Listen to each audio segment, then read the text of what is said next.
Okay friends, तो अब हमने जैसा कि सभी स्ट्रक्चर देख चुके हैं, ठीक है, सेल के कौन कौन से स्ट्रक्चर होते हैं ये हमने देखा।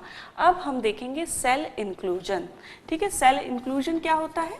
सेल इंक्लूजन्स जो हैं नॉन लिविंग स्ट्रक्चर होते हैं सेल के, ठीक है, they are the non living structure of cell. ठीक है, जैसे कि फूड रिजर्व एंड जैसे कि vacuoles,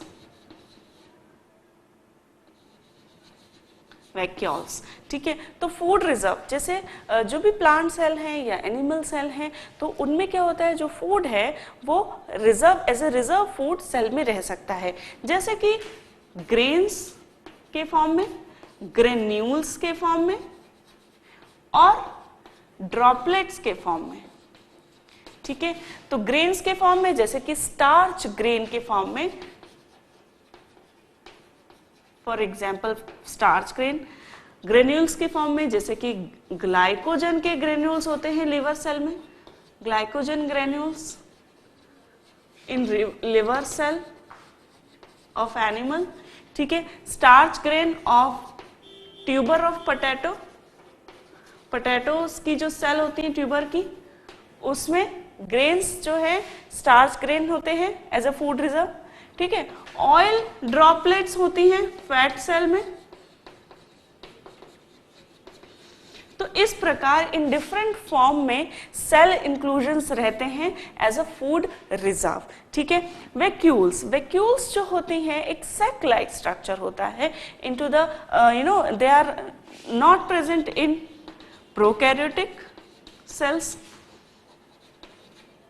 but they can be multiple in animal cell, but they are only single in plant cell. और प्लांट सेल में वैक्यूल्स इतनी बड़ी होती है कि that they occupy around 70 to 80% of cell occupied by the vacuoles. ठीक है, and because of this the nucleus of plant cell it comes to the periphery. ठीक है, क्योंकि सेल की वैक्यूल इतनी बड़ी होती है कि जो न्यूक्लियस है वह पेरिफेरी में आ जाता है। ठीक है, तो they are single in plant. ठीक है, जो वैक्यूल्स होता है उसकी जो आउटर कवरिंग होती है it is called as tonoplast, या इसे सेल सैप भी कहा जाता है। ठीक है,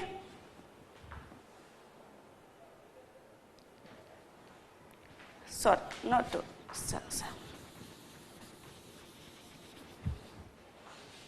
ठीक है, तो जो आउटर कवरिंग है वैक्यूल की वो टोनोप्लास्ट कहलाती है, और liquid inside vacuole is called as cell sap, cell का सैप कहलाता है। और यह जो सेल सैप है यह क्या करता है, it what it produces a turgor pressure.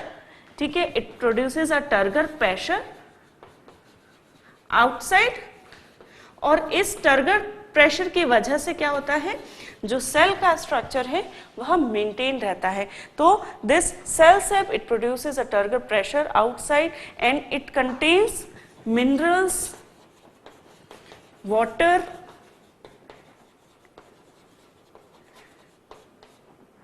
Waste material.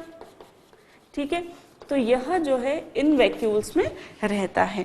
ठीक है, तो इस प्रकार हमने देखा कि जो प्लांट सेल है उसका जो सेल का जो हमने देखा कि किस प्रकार से सेल इंक्लूजन्स रहते हैं, तो वैक्यूल्स हमने देखी। ठीक है, तो टोनोप्लास्ट आउटर कवरिंग कहलाती है, और उसमें जो लिक्विड है वो सेल सैप कहलाता है, जो कि एक आउटवर्डली टर्गर प्रेशर प्रोड्यूस करता है, जिसकी वजह से सेल की वैक्यूल मेंटेन रहती है, सेल का शेप साइज मेंटेन रहता है। ठीक, तो इस प्रकार हमने देखा सेल इंक्लूजन्स, और अब हम पढ़ेंगे न्यूक्लियस के बारे में। सेल का न्यूक्लियस किस प्रकार का होता है।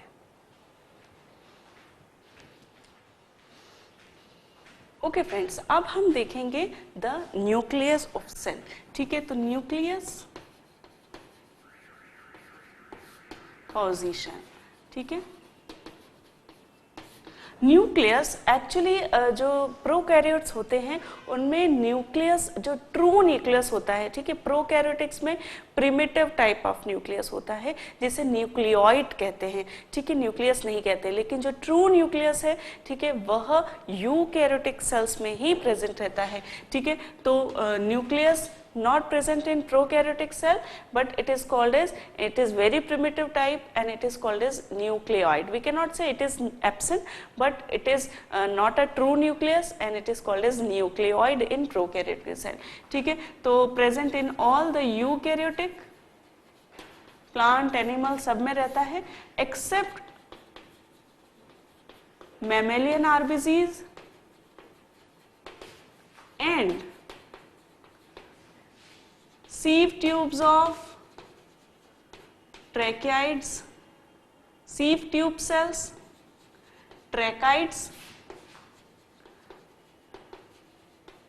of xylem, ठीक है, and vessels of phloem, ठीक है, sorry, tracheids of phloem and vessels of phloem, xylem, ठीक है। तो यह प्लांट सेल होती हैं। फ्लोएम और जाइलम जो है प्लांट के ट्रांसपोर्टेशन के स्ट्रक्चर हैं, जिसमें से कि वाटर और फूड जो है एक स्थान से दूसरे स्थान पर जाता है। तो they are formed of sieve tube cells and tracheids and the vessels, ठीक है। तो इन जो सेल हैं इनमें न्यूक्लियस नहीं होता, they are the cells of plant. तो प्लांट के जाइलम और फ्लोएम के सीव ट्यूब्स, ट्रैकाइड्स, वेसल्स में न्यूक्लियस नहीं होता। साथ ही मैमेलियन आरबीसीज में न्यूक्लियस नहीं होता and true nucleus not present in prokaryotics and it is called as nucleoid, ठीक है, न्यूक्लियोइड कहलाता है प्रोकैरियोटिक्स में, ठीक है। अब ये जो न्यूक्लियस था इसकी जो डिस्कवरी है वो रॉबर्ट ब्राउन ने की थी। पहले भी हम हिस्ट्री में पढ़ चुके हैं 1831 में, ठीक है, रॉबर्ट ब्राउन ने न्यूक्लियस की खोज की and it is very important discovery, ठीक है। रॉबर्ट ब्राउन ने इसे डिस्कवर किया था एंड न्यूक्लियस जो कि सेल के फंक्शंस को डायरेक्ट करता है, इसलिए यह डायरेक्टर ऑफ सेल कहलाता है, ठीक है। तो nucleus is called as director of cell, ठीक। तो यह हमने देखा कि पोजीशन जो है वो किस प्रकार की होती है। साथ ही यूजुअली ये ओवल और स्फेरिकल इन शेप होता है और इसकी पोजीशन यूजुअली होती है सेंट्रिक, दैट मीन्स सेंटर में होता है, बट पेरीफेरी में भी हो सकता है। जैसे कि सम प्लांट सेल में मैंने बताया था कि वैक्यूल्स इतनी लार्ज हो जाती है कि जो न्यूक्लियस है वह पेरीफेरी में आ जाता है। तो यूजुअली सेंट्रिक पोजीशन होती है but it can be at the periphery also, ठीक है। अब हम न्यूक्लियस का स्ट्रक्चर देखेंगे। तो स्ट्रक्चर ऑफ न्यूक्लियस 4 पार्ट्स आते हैं इसके। न्यूक्लियस कंटेन्स 4 पार्ट्स, ठीक है। फर्स्ट न्यूक्लियर मेम्ब्रेन,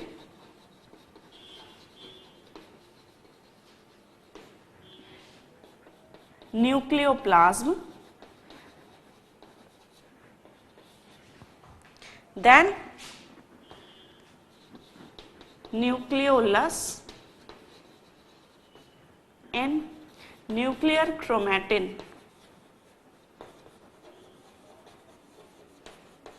ठीक है। तो सेल का स्ट्रक्चर, न्यूक्लियस का स्ट्रक्चर देखेंगे किस प्रकार से होता है, ठीक है। तो ठीक है,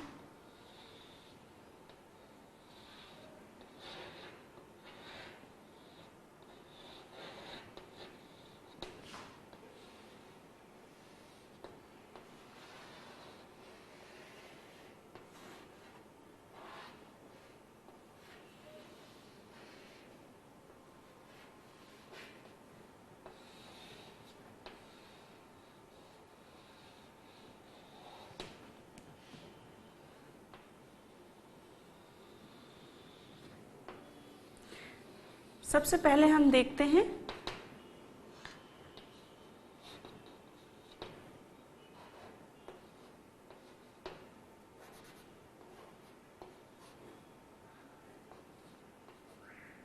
ठीक है, सबसे पहले हम देखते हैं न्यूक्लियर मेम्ब्रेन। न्यूक्लियर मेम्ब्रेन क्या होती है? न्यूक्लियस की कवरिंग होती है, आउटर कवरिंग, जिसे न्यूक्लियर मेम्ब्रेन कहते हैं। एनवलप लाइक कवरिंग होती है, ठीक है। और यह जो मेम्ब्रेन होती है यह सेमी परमेबल होती है और इट इस पोरस मेम्ब्रेन, इसमें पोर्स होते हैं, ठीक है। पोर्स क्यों होते हैं? सो दैट न्यूक्लियर पोर्स, ठीक है। और यह है न्यूक्लियर एनवलप और न्यूक्लियर मेम्ब्रेन। यह न्यूक्लियर एनवलप दो जो है लेयर से फॉर्म होता है, एक इनर मेम्ब्रेन होती है, ठीक है, और एक आउटर मेम्ब्रेन होती है, ठीक है। आउटर मेम्ब्रेन जो होती है it contains ribosomes and it में कंटिन्यूअस एज एंडोप्लाज्मिक रेटिकुलम, ठीक है।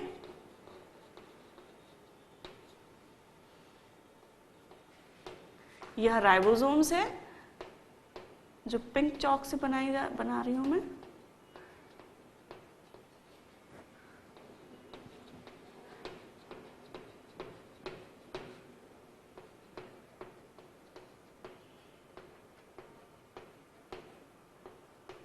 ठीक है। तो क्या देख रहे हैं हम? ठीक है, ये आउटर मेम्ब्रेन है जो हम ब्लू कलर से बना रहे हैं, ठीक है, दिस। एंड यहां पे आप देख रहे हैं पोर्स हैं, पोरस होती है nuclear membrane, because nuclear membrane जो होती है यह बहुत सिलेक्टिव परमेबल होती है, ठीक है। और इसलिए लार्ज मॉलिक्यूल्स जो है मेम्ब्रेन से अंदर नहीं आ सकते, इसलिए इसमें पोर्स होते हैं और पोर्स के द्वारा जो लार्जर मॉलिक्यूल्स हैं वह अंदर आ सकते हैं और बाहर जा सकते हैं, ठीक है। आउटर मेम्ब्रेन पर राइबोसोम्स होते हैं, ठीक है। आप देख सकते हैं जो पिंक कलर से मैंने बनाए हैं, दीज आर राइबोसोम्स। और यह जो आउटर मेम्ब्रेन होती है it can continue with the endoplasmic reticulum, ठीक है। एंडोप्लाज्मिक रेटिकुलम के साथ यह कंटिन्यूएशन में भी हो सकती है, ठीक है। उसके बाद, ठीक, ये हमने देखा एनवलप और न्यूक्लियर मेम्ब्रेन या न्यूक्लियर एनवलप। इसका फंक्शन क्या है? Exchange of different material,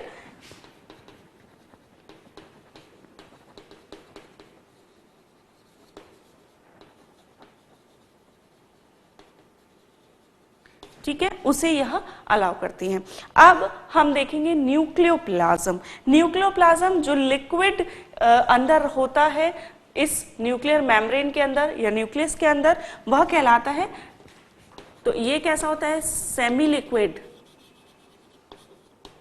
transparent and, ठीक है, semi liquid transparent granular substance होता है और it is called as nucleoplasm. और इसे न्यूक्लियर प्लाज्म और न्यूक्लियोसेप भी कहते हैं, न्यूक्लियर सेप या न्यूक्लियोप्लाज्म। अब इस न्यूक्लियोप्लाज्म या न्यूक्लियोसेप का क्या फंक्शन होता है? तो it work as a skeleton for nucleus, ठीक है। तो what is the function of nucleoplasm? It work as a skeleton for nucleus and it produces proteins, ठीक है। तो प्रोटीन्स फॉर्म होते हैं कहां पर? यहां पर, और टू फॉर्म द क्रोमैटिन्स। और यह जो फॉर्मेशन ऑफ प्रोटीन है वह न्यूक्लियर प्लाज्म या न्यूक्लियर सैप में होता है, ठीक है। तो यह जो है this is the semi liquid transparent matrix is what? It is a nucleoplasm, ठीक है। उसके बाद जो है वो बारी आती है न्यूक्लियस की,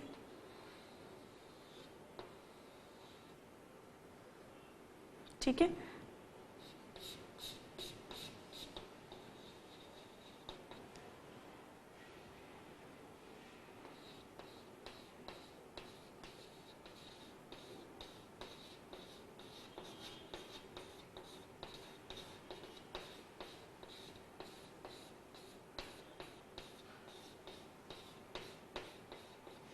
ठीक है, तो अब हम देखेंगे न्यूक्लियोलस। न्यूक्लियोलस क्या होता है? न्यूक्लियस के सेंटर में जो एक darkly stained oval shaped, oval और स्फेरिकल शेप्ड जो स्ट्रक्चर होता है, and it is a naked structure, that is कोई मेम्ब्रेन इस पे नहीं होती, ठीक है, this is a membraneless structure और it is called as nucleolus. ठीक है, न्यूक्लियोलस कंटेन्स RRNA, ठीक है, RRNA होता है इसमें, और इसमें न्यूक्लियोलर क्रोमैटिन भी होता है, इसमें न्यूक्लियोलर क्रोमैटिन,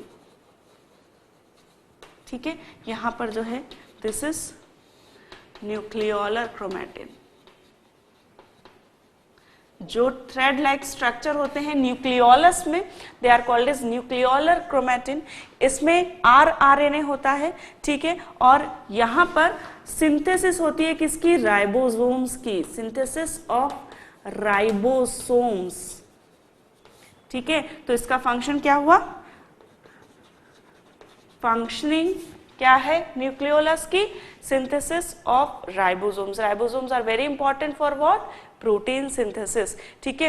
तो यहाँ पर न्यूक्लियोलस में RRNA होता है जो कि राइबोसोम्स को बनाता है, और फर्दर ये राइबोसोम्स एंडोप्लाज्मिक रेटिकुलम में जाकर जो है प्रोटीन सिंथेसिस करते हैं, ठीक है। और यह जो प्रोटीन है कहाँ पर स्टोर होता है? गोल्जी बॉडी में, ठीक है। तो डिफरेंट फंक्शंस जो है सेल स्ट्रक्चर के एक दूसरे पे डिपेंड करते हैं, एक दूसरे को जो है वो हेल्प करते हैं, ठीक। तो nucleolus dark stand Oval shape structure होता है into the centre of nucleus, ठीक है। यह मेम्ब्रेनलेस स्ट्रक्चर होता है और इट कंटेन द RRNA, ठीक है। RRNA राइबोन्यूक्लिक एसिड जो है, जो कि राइबोसोम्स बनाने में हेल्प करता है, वह इसमें होता है, और इस प्रकार इसका फंक्शन क्या हुआ? सिंथेसिस ऑफ राइबोसोम्स, ठीक है,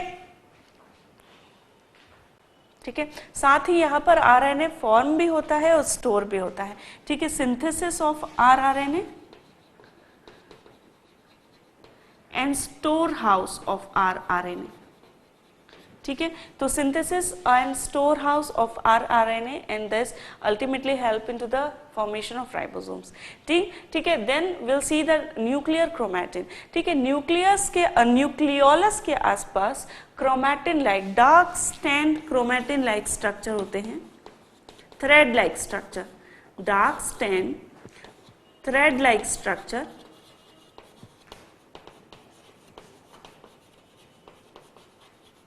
इन्हें कहा जाता है क्रोमैटिन, ठीक है, न्यूक्लियर क्रोमैटिन।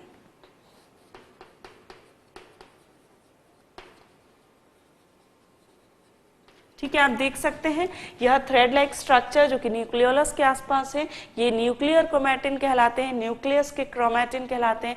क्रोमैटिन मतलब फाइबर लाइक स्ट्रक्चर या थ्रेड लाइक स्ट्रक्चर, तो इसलिए इन्हें कहते हैं, ये थ्रेड लाइक दिखते, इसलिए they are called as chromatin, ठीक है। तो न्यूक्लियर क्रोमैटिन कहलाते हैं। न्यूक्लियर क्रोमैटिन सेल डिवीजन के वक्त बहुत इंपॉर्टेंट फंक्शन है न्यूक्लियर क्रोमैटिन का, ठीक है। जब सेल डिवीजन होता है तो यह न्यूक्लियर क्रोमैटिन जो है काफी डेंस हो जाते हैं ड्यू टू द डिहाइड्रेशन, और दे गेट स्पाइरल फॉर्म, ठीक है, स्पाइरल फॉर्म हो जाते हैं एंड दे फॉर्म क्रोमोसोम्स, ठीक है। और क्रोमोसोम्स क्या होते हैं? क्रोमोसोम्स जो है हेरिडिटरी की एक यूनिट होती है, ठीक है, जो फीचर्स हैं जो कि पेरेंट से डॉटर सेल्स में या पेरेंट से चिल्ड्रन में फॉर्म जो है ट्रांसमिट होते हैं, उनके लिए क्रोमोसोम्स ही रिस्पॉन्सिबल होते हैं। और क्रोमोसोम्स में जीन्स होते हैं जो कि यूनिट है किसकी? हेरिडिटरी की, ठीक है। तो आगे क्रोमोसोम्स के बारे में पढ़ेंगे तो काफी और आपको क्लियर होगा। तो क्रोमोसोम्स न्यूक्लियर क्रोमैटिन से ही फॉर्म होते हैं। तो फंक्शन क्या है इसका? They form chromosomes during the cell division. Cell division के दौरान यह क्रोमैटिन जो है ये क्या हो जाते हैं? डेंस हो जाते हैं और स्पाइरल हो जाते हैं, स्पाइरलिंग हो जाती है इनकी, और उसकी वजह से यह जो है क्रोमोसोम्स बनाते हैं, और क्रोमोसोम्स जो हैं एक पर्टिकुलर सेल में स्पीशीज स्पेसिफिक होते हैं। दैट मीन्स कि कोई भी स्पीशीज है, मान लीजिए वो प्लांट सेल है या कोई एनिमल सेल है, ठीक है, तो उसकी स्पीशीज में, पर्टिकुलर स्पीशीज में कितने क्रोमोसोम्स होते हैं उतने ही फॉर्म होते हैं, ठीक है। फॉर एग्जाम्पल यदि 46 number of chromosomes human cells में होते हैं, तो ह्यूमन सेल्स में जब यह क्रोमेटिन फाइबर सेल डिवीजन के दौरान क्या होंगे, डेंस होंगे और स्पाइरल होंगे, तो ये 46 जो है क्रोमोसोम्स फॉर्म होंगे, और उनके जो पेयर फॉर्म होगा वो 23 pair of chromosomes and their number is 46, ठीक है। तो इस प्रकार यह न्यूक्लियर क्रोमेटिन जो है क्रोमोसोम्स फॉर्म करते हैं, but only during the cell division. That is very important to understand, because cell division के दौरान ही यह क्रोमेटिन जो है यह क्रोमोसोम्स फॉर्म करते हैं, ठीक है। तो जब ये डेंस और स्पाइरलिंग हो जाती है इनकी, तो दे फॉर्म क्रोमोसोम्स, और क्रोमोसोम्स का क्या फंक्शन है, they are the unit of, या they are the medium for the transmission of hereditary character, ठीक है। हेरिडिटरी कैरेक्टर के ट्रांसमिशन की यूनिट है क्रोमोसोम्स। क्रोमोसोम्स के द्वारा ही वह कैरेक्टरिस्टिक्स जो हैं, फीचर्स जो हैं, वह एक जनरेशन से दूसरी जनरेशन में ट्रांसमिट होते हैं, ठीक है। फॉर एग्जांपल यदि कुछ भी फिजिकल फीचर्स हैं, लाइक पर्टिकुलर जो है, if color of eyes is like mother, or color of eyes is like father, or like facial features are like father or mother, तो यह किस कारण से है, यह क्या है, एक पर्टिकुलर फिजिकल कैरेक्टरिस्टिक्स है। तो ये जो फिजिकल कैरेक्टरिस्टिक्स हैं यह सिर्फ और सिर्फ क्रोमोसोम्स के द्वारा ही एक जनरेशन से दूसरी जनरेशन में ट्रांसमिट होते हैं, ठीक है। और इसकी भी यूनिट है जीन्स। तो जब हम क्रोमोसोम्स के बारे में पढ़ेंगे तो हमें जीन्स के बारे में पता चलेगा, क्या होते हैं क्रोमोसोम्स का स्ट्रक्चर किस प्रकार होता है, वह अब हम देखेंगे, ठीक है।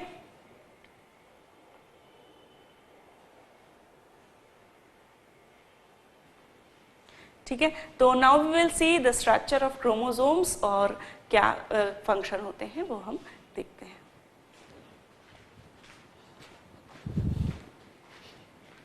ओके फ्रेंड्स, तो अब हम देखेंगे द स्ट्रक्चर ऑफ क्रोमोसोम्स, ठीक है।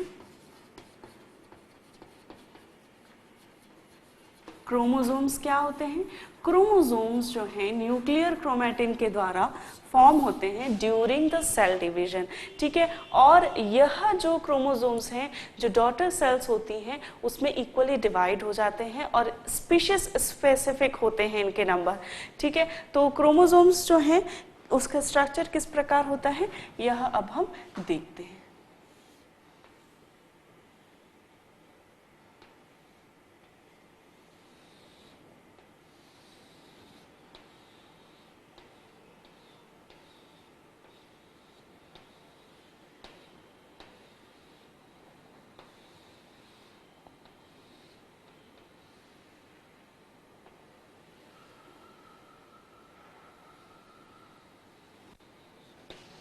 ठीक है,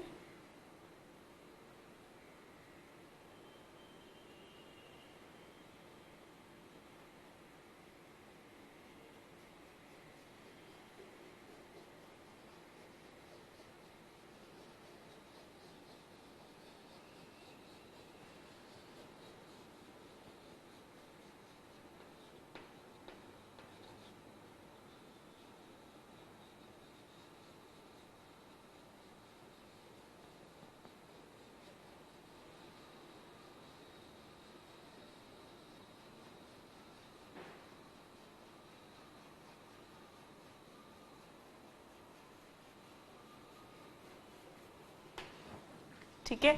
तो क्रोमोसोम्स जो हैं वह किससे फॉर्म होते हैं, to identical spiral thread like chromatid, ठीक है। क्रोमेटिड से जो है यह फॉर्म होते हैं, दो थ्रेड लाइक स्ट्रक्चर होते हैं जो स्पाइरल्ड होते हैं, ठीक है। और यह एक आइडेंटिकल होती हैं थ्रेड, और इन्हें क्रोमेटिड कहा जाता है, ठीक है। The two identical spiral thread like structure, they are called as chromatid, ठीक है। इन्हें सिस्टर क्रोमैटिड भी कहा जाता है, दोनों को एक साथ सिस्टर क्रोमैटिड भी कहा जाता है, ठीक है, because they are similar in structure. यह जो सिस्टर क्रोमैटिड होते हैं ये स्पाइरल्ड होती हैं and they are joint lightly stand joint between them and at the center it is called primary constriction, ठीक है। यहां पर आप देख सकते हैं जुड़ा हुआ है, इसे कहते हैं प्राइमरी कॉन्स्ट्रिक्शन। और सेंट्रोमियर, इसे सेंट्रोमियर भी कहा जाता है। जहां पर ये दोनों क्रोमैटिड जुड़ते हैं उनसे सेंट्रोमियर भी कहा जाता है। अब यूजुअली ये सेंट्रोमियर सिंगल ही प्रेजेंट होते हैं एंड सेंटर पे प्रेजेंट होते हैं, ठीक है। तो जब इनके नंबर जो है जो इनके नंबर्स हैं कि कितने सेंट्रोमियर एक क्रोमोसोम्स में प्रेजेंट हैं, उसके आधार पर इन्हें depending on the number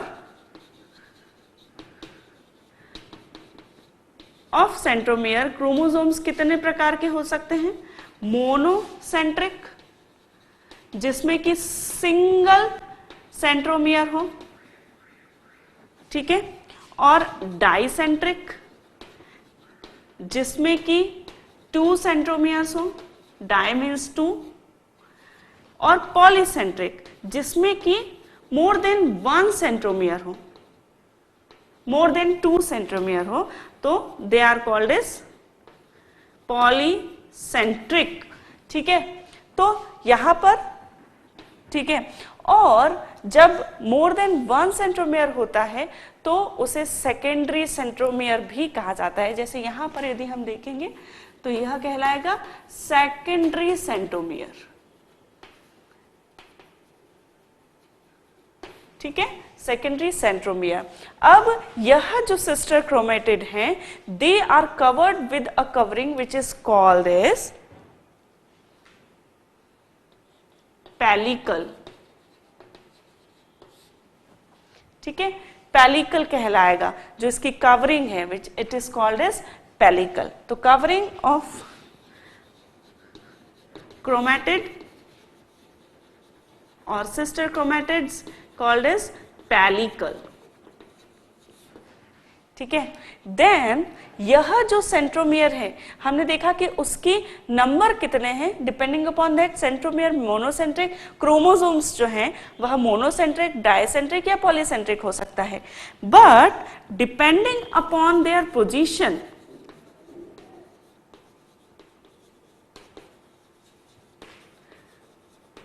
chromosomes किस किस प्रकार के हो सकते हैं। They are of 4 type. Metacentric,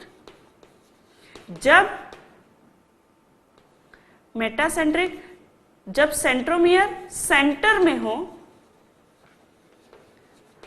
तो उस क्रोमोसोम को कहेंगे मेटासेंट्रिक, ठीक है। सब मेटासेंट्रिक, ठीक है, जब सब सेंटर में प्रेजेंट हो, सेंटर में नहीं होके, ठीक है, उसके आगे प्रेजेंट हो या पीछे प्रेजेंट हो तो उसको कहेंगे सब मेटासेंट्रिक पोजीशन। तो एड सब सेंटर, ठीक है, एट सब सेंट्रिक पोजीशन, ठीक है। उसके बाद टीलोसेंट्रिक, जब एंड पर, at the end of chromosomes, ठीक है, तो उसे कहेंगे टीलोसेंट्रिक, मतलब टेल पर या एंड पर। तो जब एंड पे, टर्मिनल एंड पर जो है क्रोमोसोम्स के ये रहेगा सेंट्रोमियर, तो उस क्रोमोसोम को कहेंगे टीलोसेंट्रिक क्रोमोसोम्स, ठीक है। वहीं एक्रोसेंट्रिक क्रोमोसोम्स किसे कहेंगे, जब सब टर्मिनल एंड पर सेंट्रोमियर रहेगा तो उसे कहेंगे एक्रोसेंट्रिक क्रोमोसोम्स, ठीक है।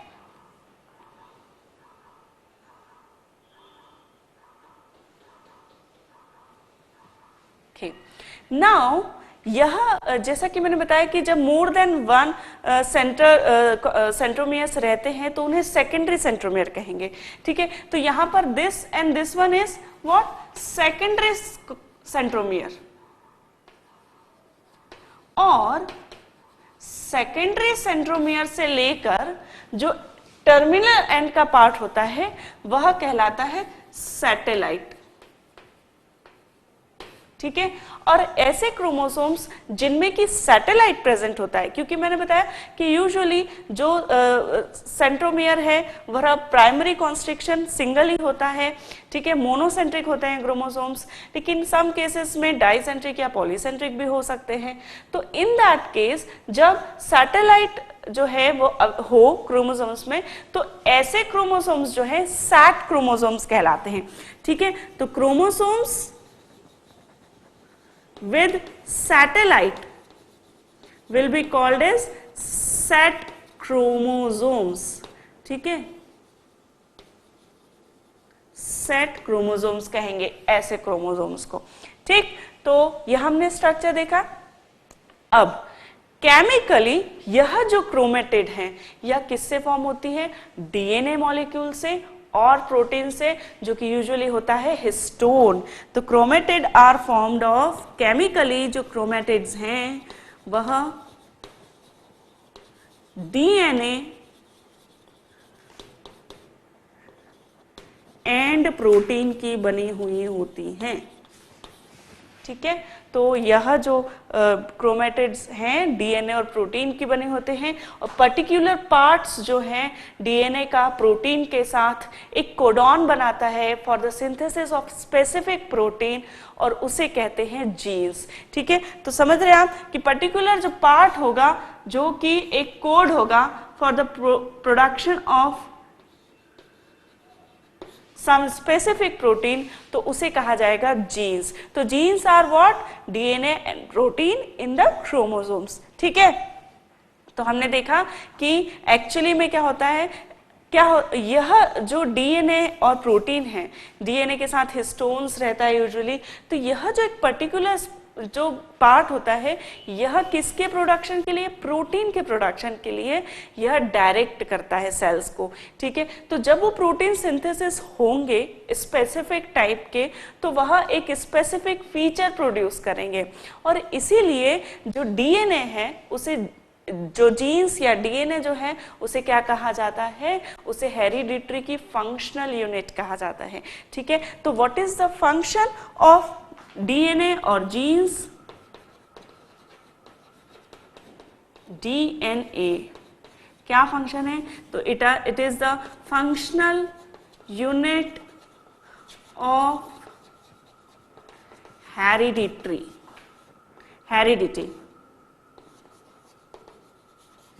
ठीक है। हेरिडिटी के लिए यह क्या होती है, एक फंक्शनल यूनिट है। तो हेरिडिटी जो है, जो फीचर्स, फिजिकल फीचर्स जो हैं, जो ट्रांसफर होते हैं पेरेंट से जनरेशंस में, ऑफस्प्रिंग्स में, वो सिर्फ और सिर्फ इसकी वजह से, डीएनए की वजह से ट्रांसफर होते हैं, ठीक है। और इनमें जो चेंजेस होते हैं, ठीक है, इन जीन्स में या डीएनए प्रोटीन्स के कोडॉन्स में, कोड्स में जो चेंजेस होते हैं उसे म्यूटेशन कहा जाता है, ठीक है। Changes in genes are called as mutation, और यह जो चेंज होता है it is responsible for variation, ठीक है। जो वेरिएशन आते हैं, जो नए कैरेक्टर्स बनते हैं डॉटर सेल्स में या ऑफस्प्रिंग्स में या डॉटर ऑर्गेनिजम्स में, they are just because of the mutation और जीन्स चेंजेस, ठीक है। तो variation is very important for evolution. Variation की वजह से ही एक स्पीशीज से दूसरी स्पीशीज प्रोड्यूस होती है, दूसरी से तीसरी, और इस प्रकार जो है नई नई स्पीशीज और इवॉल्व होती जाती है। तो genes mutation is the basic unit for the variation and evolution, ठीक है। तो डीएनए जो है वो फंक्शनल यूनिट है हेरिडिटी की, they are responsible for production of protein and enzymes,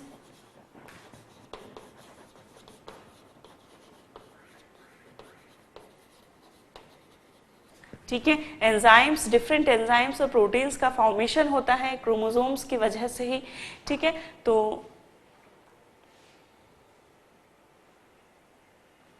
and cell reproduction में दे हेल्प, ठीक है। सेल रिप्रोडक्शन में उनका बहुत बहुत बड़ा रोल प्लेइंग है, क्योंकि जब क्रोमोसोम्स जो हैं डबल होते हैं नंबर में, ठीक है, तभी जो है वो नई डॉटर सेल में इक्वली डिस्ट्रीब्यूट हो पाते हैं और एक नई सेल बन पाती है। तो they are important in cell reproduction. It is very crucial topic because जब आप फ्यूचर क्लासेस में पढ़ते हैं तो you get confuse what is DNA, what is chromosomes, ठीक है। तो you it should be clear right now so that you don't confuse into the higher classes. So this is very important topic and it will be continued into the 11th 12th, and if you are interested in genetics so it will be there too. So it should be clear right now and you should read it again and again and the things will be clear, ठीक है। So I tried to make it simpler so that you get clear idea of what it is, ठीक है। So it is all about the structure of chromosomes and thus we have completed with this topic nucleus. Then in next session we will continue in the further topic.